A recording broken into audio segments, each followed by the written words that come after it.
تسلسل اور تواتر میں فرق ہے، یہ بالکل الگ معنی میں ہے۔ تسلسل جو ہے وہ تعمیل کا ہوتا ہے،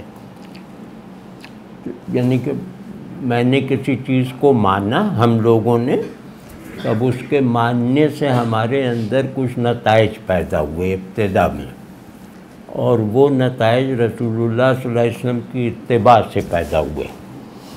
تو ان نتائج کو فارمز کی تبدیلیوں کے باوجود مسلسل رکھنا، اس کو کہتے ہیں تسلسل۔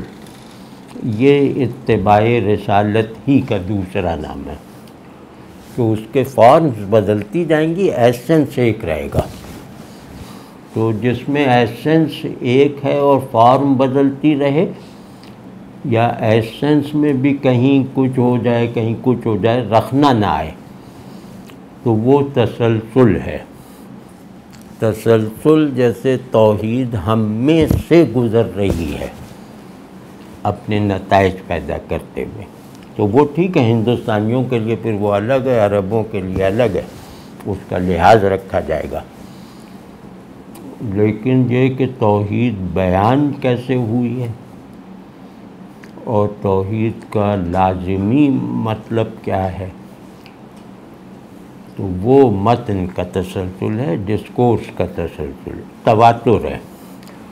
تو تواتر مطلق ہوتا ہے، یعنی تواتر اگر شروع ہوا 4 سے تو قیامت تک 4 رہنا چاہیے، یہ نہیں کہ 3 ہو گیا 5 ہو گیا۔